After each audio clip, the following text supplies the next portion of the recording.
Hi there. Hello. Hi. Do you want us muted? Um, you don't have to, as long as there's not like a bunch of background noise or something. If something becomes a problem, I can mute you. But if you might want to ask questions or something, you're welcome to keep your audio on. Thank you. I'm going to be sharing my screen. And I'm probably going to go back and forth out of this a little bit. There's a few things I want to do today where I'm going to show you practically how to do it. Okay, let's see now. Over here. Okay. Welcome, everyone. For those of you who've been coming in the past, I changed things this week so that I don't have to admit you to the course. So hopefully everybody gets in right away and we don't have anybody sitting around waiting for me to click a button to let them in.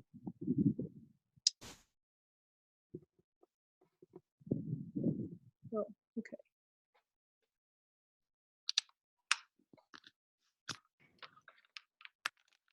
I'm going to need that later. Okay. So today, this is our skills seminar. We're covering 3 topics: distance estimation, terrain, and course reviews. So last week we were doing level 2 skills, and we didn't quite finish all of those. So the distance estimation and the course review part are related to that. And then terrain is like the #1 thing in level 3. So we're going to try to get through all of this, and hopefully we do. But if we don't, we'll pick up where we left off next week. So I've got 3 resource links here. Let me give everybody the link here. There's my chat. Chat. So here's the link. It's in the chat, so you can download the slide yourself if you'd like. Okay, now I can't get rid of that. Go away. There we go. Okay. Patch program. Issues. I thought I had it up there. Do I not have it up here? I do not have it up there. Okay. In the patch program, we've got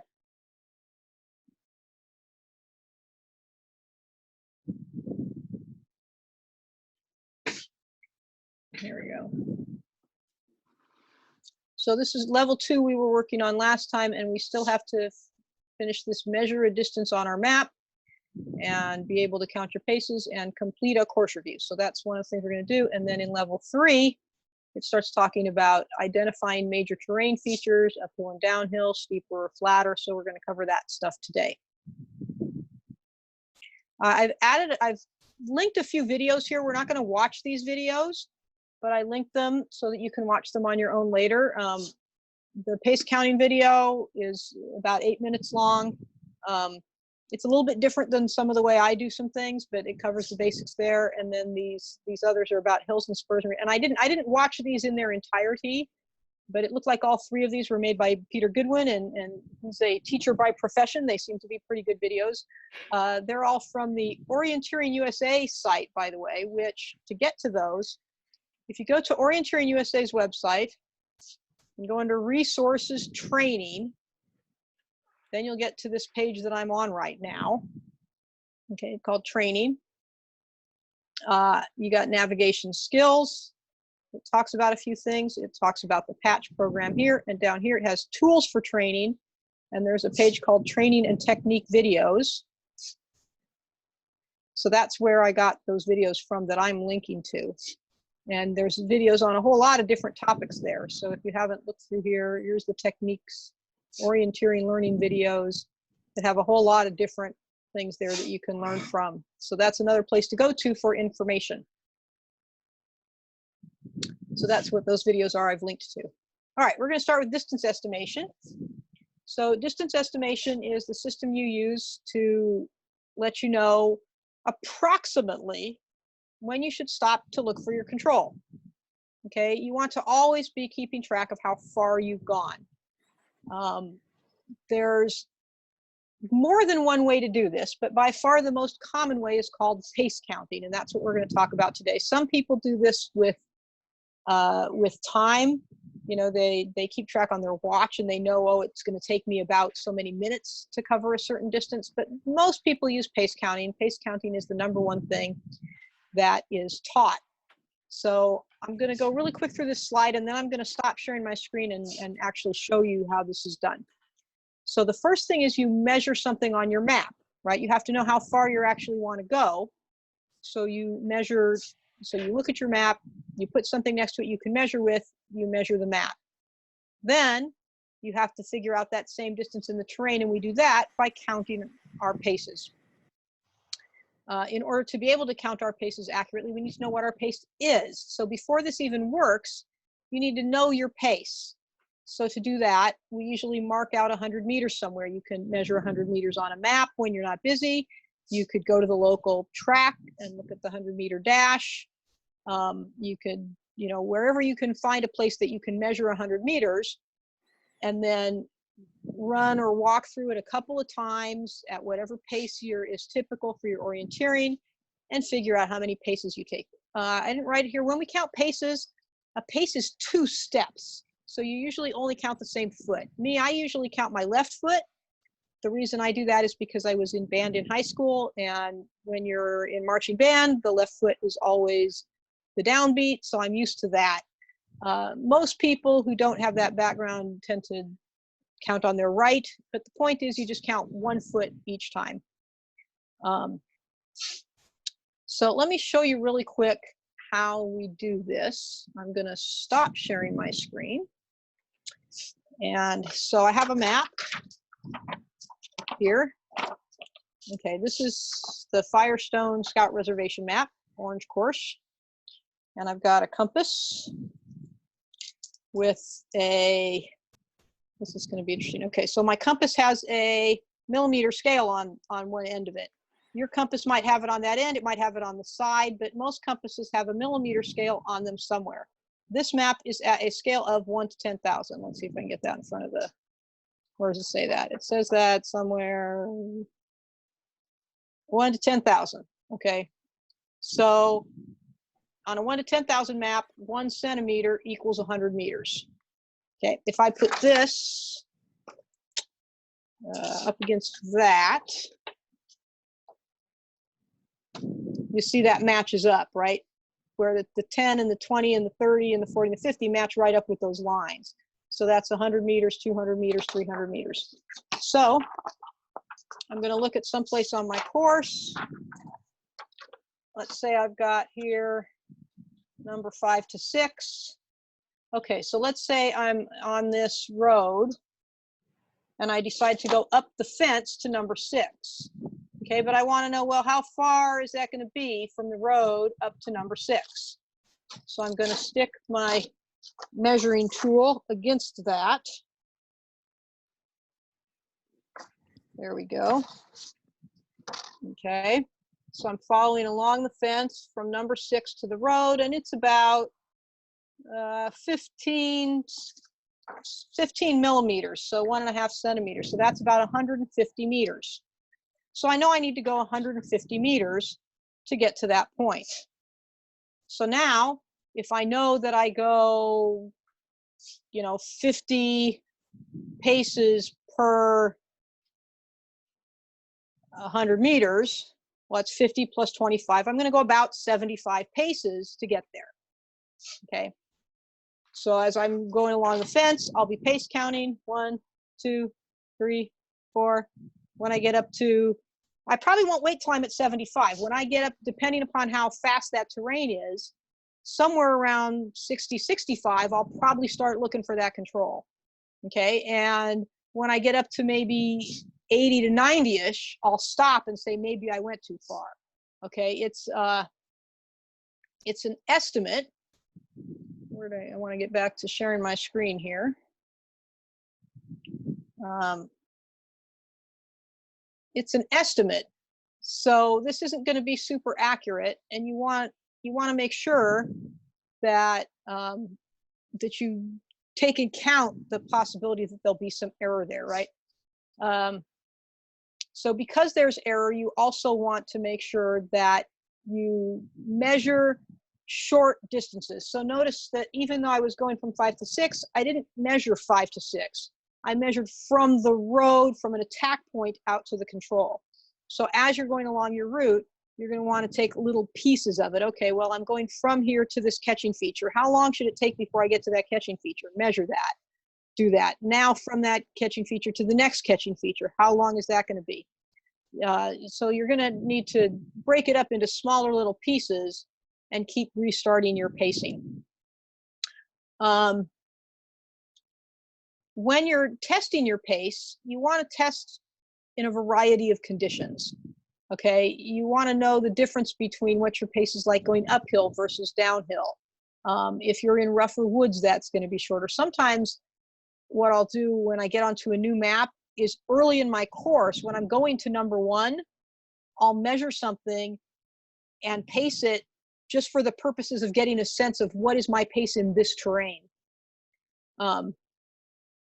So here, this tip, add a ruler to your compass. So let me show you that. So here's an idea of what I'm talking about there. So I've taken this compass and I've added a little piece of tape to it. And instead of it being marked out as, 1 centimeter, 2 centimeters, I've actually put a number of paces on there. If it's this distance, it'd be 30 paces, 60 paces. So this is based on a 1 to 10,000 map. If I knew that the map I was going to be running on was 1 to 5,000 or 1 to 7,500, I could put a different piece of tape there and put new numbers on it. That way I don't have to do any math when I'm out in the woods. I can just slap this down and say, oh, that looks like it's going to be about 50 paces, and not have to think about converting the 100 meters to however many paces it is. And different compasses have different things. This is the compass I actually use in competition. This is my thumb compass. And so it has these little markings up in this area here. And they don't, you just have to kind of know that, oh, that's, 1 centimeter, 2 centimeters. It doesn't say on there, but that's centimeters and millimeters there that you can use for measuring with your thumb compass.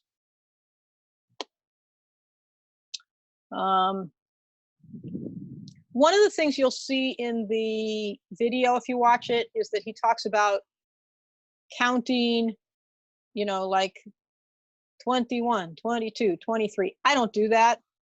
I count up to 10 and then I start over, 1, 2, 3, 4, 5, 6, 7, 8, 9, 10, 1, 2, 3, 4, 5, 6, 7, 8, 9, 20, 1, 2, and if it's getting really high, I'll even hold my fingers.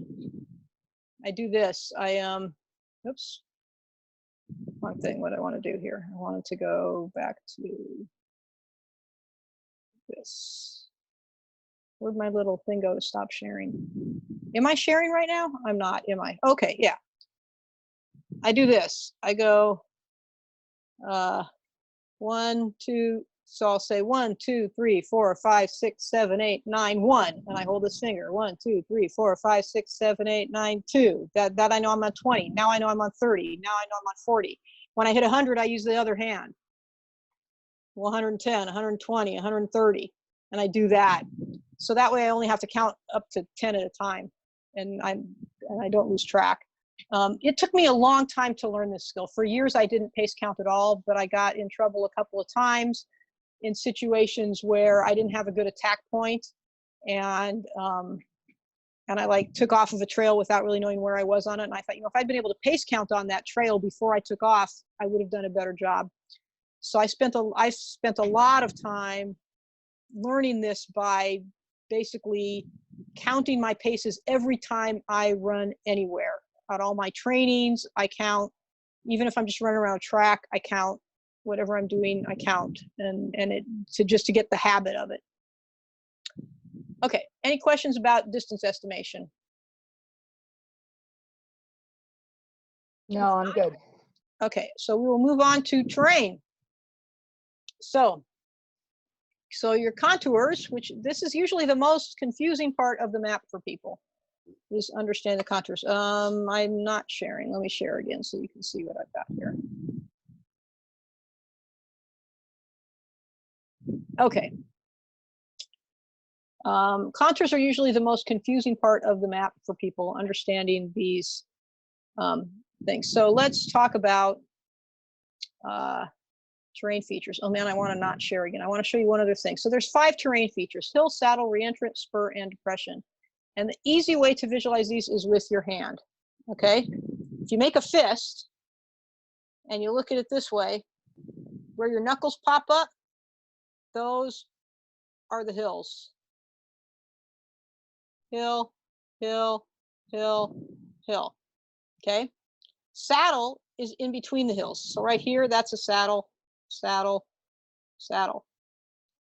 Then along the side of the hill, things go up and down. You've got places that go up, and then you've got these ridges that go down. That's like where the water would go down. These down points, those gullies, those are the reentrants. The ups, those are the spurs. So if you're going along the side of the hill and going up and down, you're going spur, reentrant, spur, reentrant, spur, reentrant. And then the last thing is a depression. That's when you go backwards and you're going downhill into a pit, depression. So that's how you do your 5 terrain features on your hand. So those are the 5 main terrain features. I got this little mapping tool here.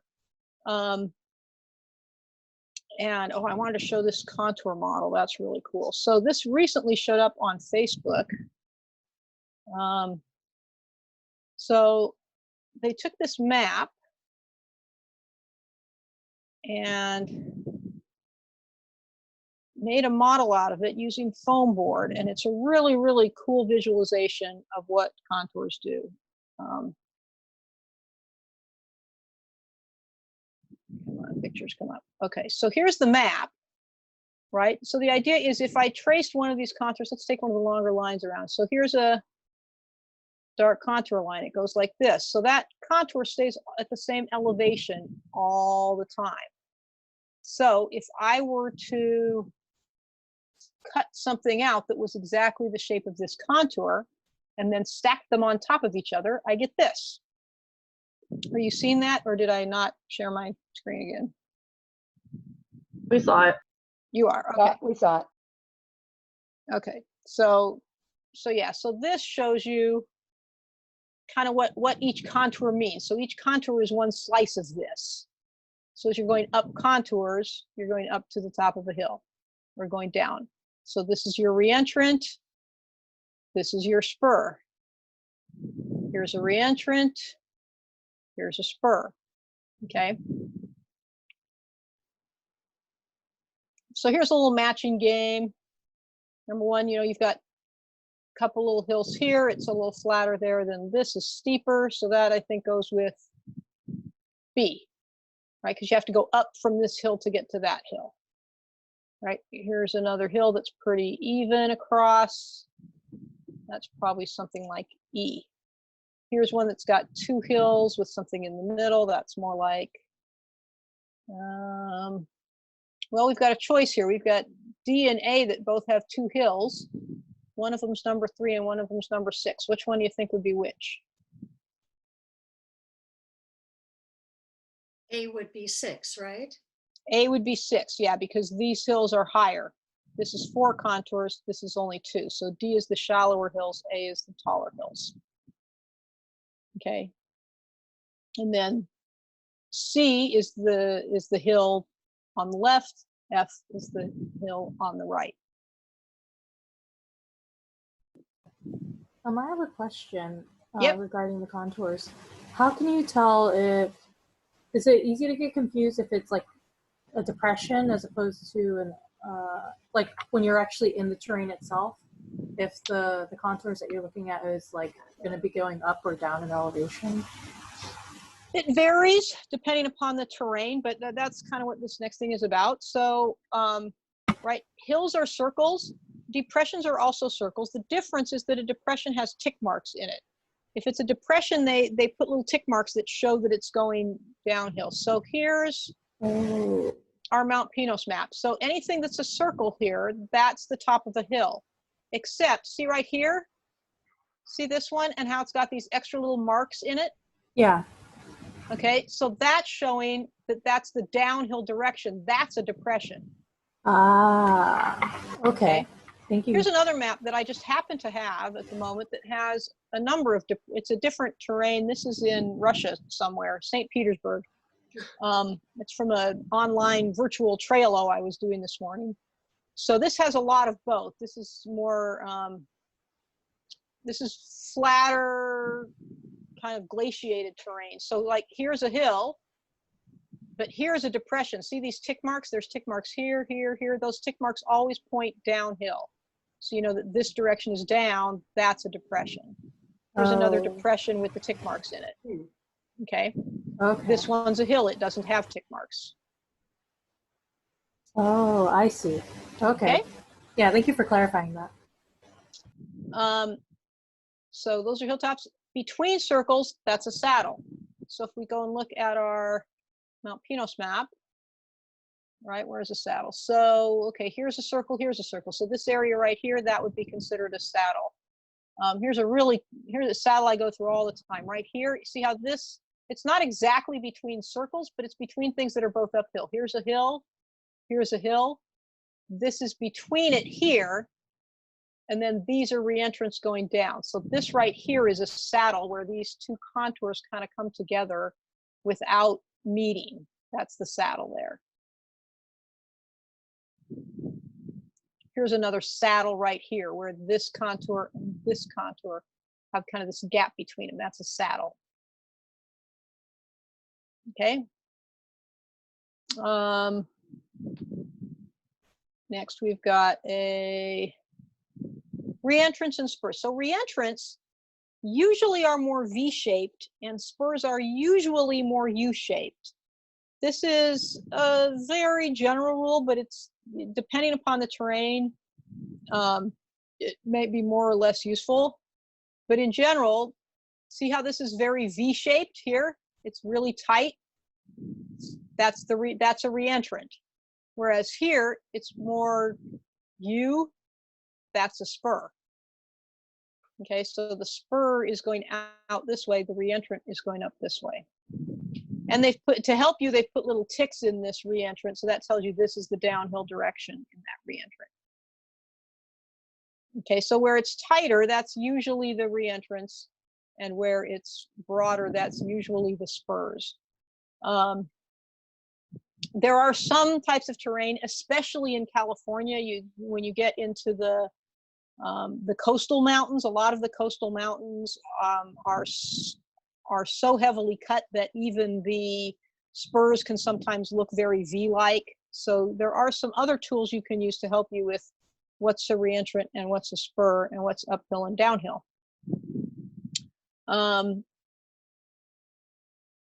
So if you're crossing the contours from a stream to a hilltop, that is uphill. So for example, here's a stream.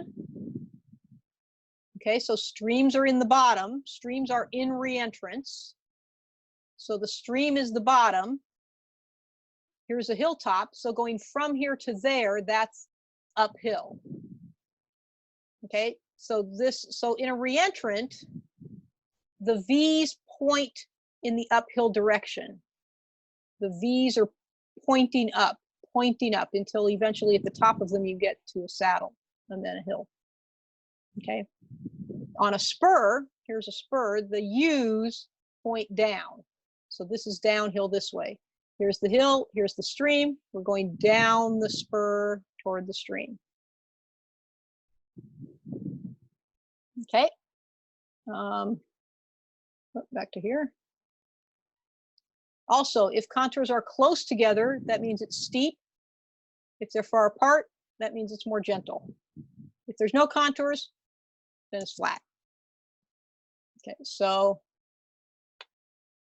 here, where these contours are really tight, this is a very steep hillside. Out here, they're not quite as tight as that. So this is a hill, but it's not as steep as this one. So here, if you were in this area, you'd be coming up a steep hill until you hit about here, and then it's a lot more gentle up in here. The contours are very far apart. on a map like this one, there's not any really obvious, you know, major hills like that. It's a lot of little, here's a depression, here's a hill, and then we go up and down and up and down. It's just a lot of just little rolling up and down hills and depressions. Over here, there's one larger hill, okay? So here's the circle, so that's the top. So this way is downhill.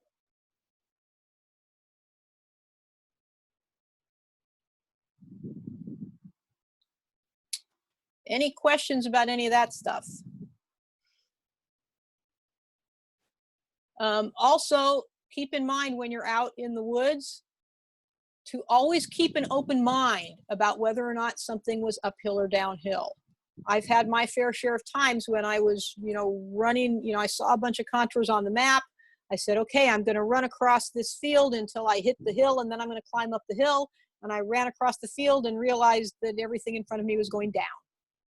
Okay, I read that wrong, right? Trust the terrain in front of you. You might, you know, if you think it's up, but you get there and it clearly is down, well, okay, you read it wrong.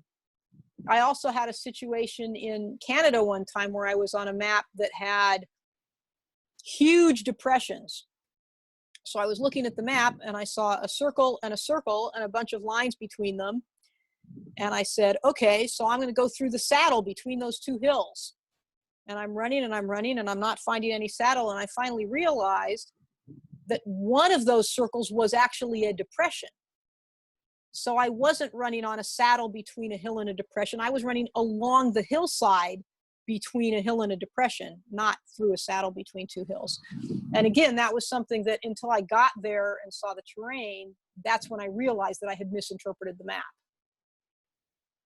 So be prepared for that. Any other questions about terrain?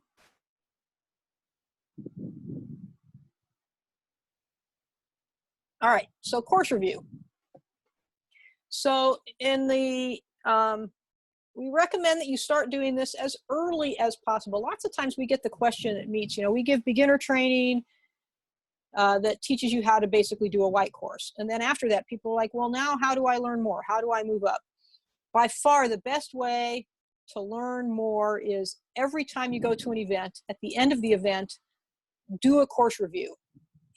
Even if you only do it with yourself, but if possible, find someone else, anyone else, someone who's involved in running the meet, talk to the course setter, talk to somebody else who ran the same course as you. Just put your head together with someone else and talk about what you did and see what you can learn from that experience. So here is how you do a course review. So you want to go one leg at a time through the course. And for each leg, you want to ask the following questions. The first question is, what was your plan? You should have had one. Okay, so when I'm doing this, I'll talk to somebody, I'll say, so, okay, you were going from the start to number one. Well, how did you plan to do that? And if the person says, I don't know, I just went. Okay, well, so the first thing to learn from that is you should plan more. All right, so probably from the start to number one, you'd say, well, I thought I'd just follow the edge of the field. Okay, then did you actually do what you planned to do or not? If you didn't plan to do, why didn't you? Did something happen? Did you get lost? What happened that made you either abandon your plan or end up not on it? Right, so from 6 to 7, let's say here. So let's say I was doing 6 to 7 here. Okay, I'm at this stand. I want to get out to this little thing in this little clearing here. So my plan might be, well, I planned to go to, you know, kind of go across to this yellow opens ride here and then turn down this corner of it until I saw the green, and that was going to be my attack point, and then go right along the edge of the green into the other yellow and find the control. So that might be my plan. Okay, well, did you follow the plan? Well, I tried, but somehow I ended up way out here. Whoa, why? I don't know. Okay, so now you have to think about, where did you go? See if you can figure out where you actually went. Oh, well, let's see. I got to the yellow and I turned to the left, but I never found the other thing. Well, how could that have happened? Oh, maybe I went too far this way, and when I hit the yellow, I was already here. So when I turned left, I ended up out here. Okay. Ah, that might make sense. So what lesson did you learn? Well, okay, so now if you're not sure, maybe talk to somebody. How could I have avoided making that mistake? Well, if I was doing a course review with someone and that's what they explained to me, I'd say, well, here's how you can avoid that mistake. You could try what's called aiming off. Instead of trying to hit right where these things meet together, make a point of going too far to the right. That way, when you hit that yellow, you know that you need to turn left. And you won't be unsure of where you are relative to that. Okay, great. So that's a suggestion you might get from the person you review with. So and you do that for every single leg. Okay, from 1, I decided to take the yellow. I did, it worked fine. For 2, I said I'm going to stay in this yellow. I crossed to the far corner of it, and then I went to the end of the green and went into there, and that worked fine. From 3, I decided that I wanted to find this stream and follow it up, and I went, but I had a hard time. I got in this green, so I think I followed this stream by accident, and then I realized when I hit the green, so then I went further to the west and I followed the proper stream, right? And go through that process and think about what you did. You can identify if there's a certain kind of common mistake you make. Sometimes by doing this, we will notice things like, gee, when I'm following my compass, I tend to always go too far to the left. And so you can realize that, and then that'll tell you something you can train for. Okay, I need to practice more with my compass to be on the right bearing instead of going too far to the left. Or when I'm using my compass, I need to correct for the probability that I'm falling to the left. Maybe you'll notice that your pace counts are always off. Well, whenever I was pace counting, I ended up stopping short. Okay, so I need to practice my pace counting again. I need to relook at what my pace is. Maybe I've miscalculated it. Maybe I'm not correcting enough for being in the terrain compared with when I tested it on the track. Whenever I try to read the contours, I get really lost. So maybe I should, find somebody who can go on a map hike with me and help me better with reading the contours. So this is a way to help identify what your errors are. Okay, so those are the topics for today. Are there any questions about anything? Can you tell me if there is a specific type of brand or model of thumb compass that you guys prefer to use? There are different types. This is the one that I've got is called, it says on it, Orient Sport. It's a really new brand of thumb compass. A lot of people use Moscow thumb compasses. One thing, let me, hang on here.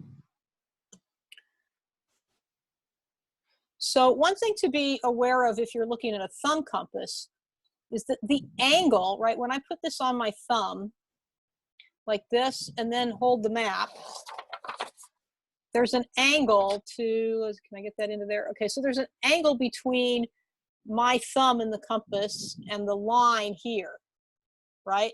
And that angle can be different based on the model of compass. So you want to try to make sure that when you're holding your compass in front of you, that the way you hold it makes that arrow point straight out from your body,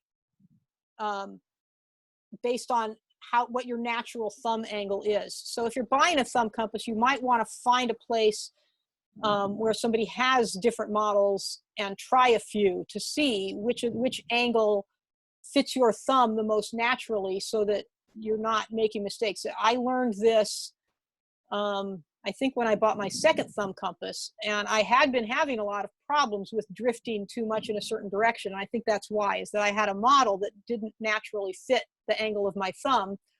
And so even though I thought I was holding it facing straight, it was tending to push a little bit to the right all the time, just because of the natural angle of my thumb. I like this new one that I just got. Let's see, it's called Orient Sport. Let me see if I can find the company that sells them.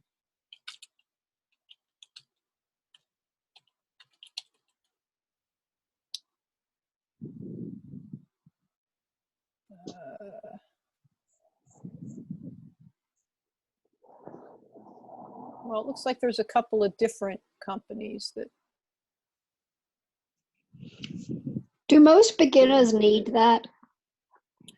No, They can learn about they can learn about contours on the map just with a little $5 one, flat thing. If they are dollars these days. So I went looking for this thumb compass, and the place I found it is European and sells it for pounds. I think I bought mine when I was in Europe at an event. I don't know if the US people are selling them, but another really popular brand is Moscow Compass. You can definitely get that from the US vendors.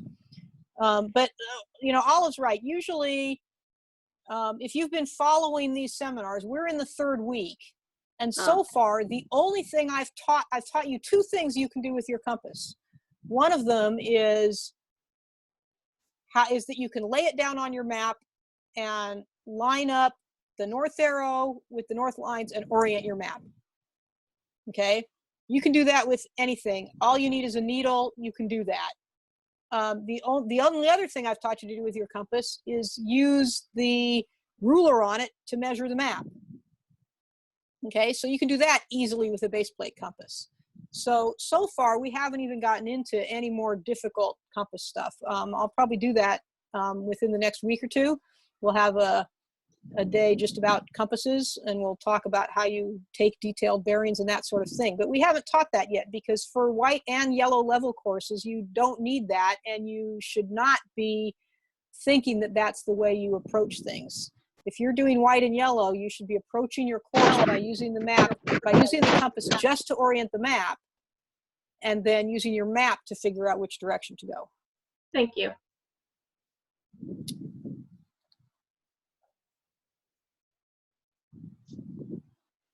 Other questions? This is Jaime. Just would like to know if you could put in the chat box the previous slides from the 12 o'clock class, because I was having a problem downloading it. Oh, okay, sure. Thank you. Get that.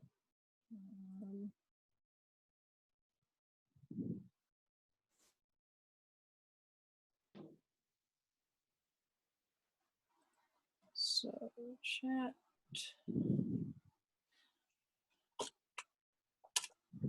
Okay, so that's the slides from the course setting seminar that we had just before this.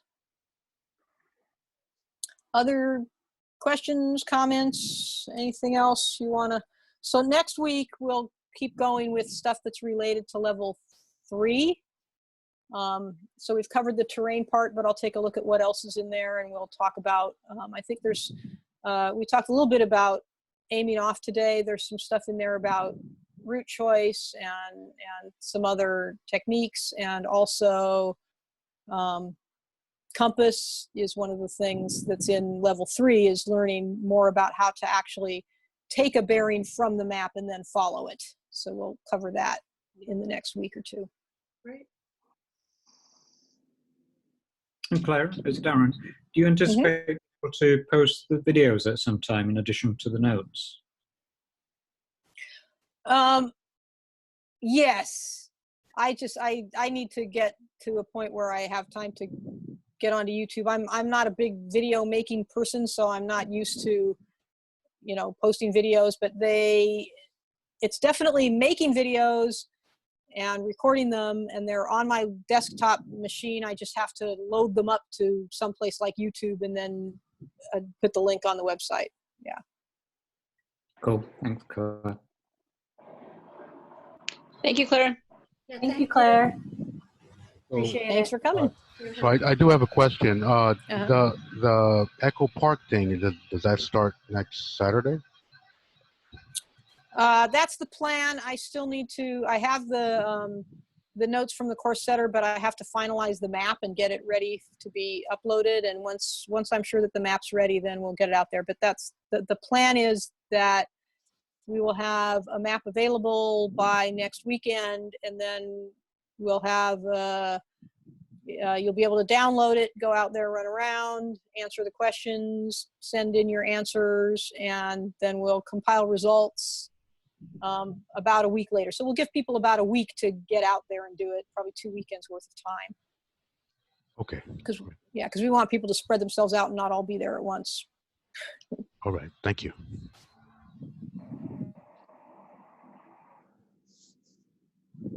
Anything else? All right. Thank you all. Thank you. Bye. Thank you, Claire. Okay, Bye. have a good afternoon. Thank you. You too. Happy Mother's Day to all the mothers.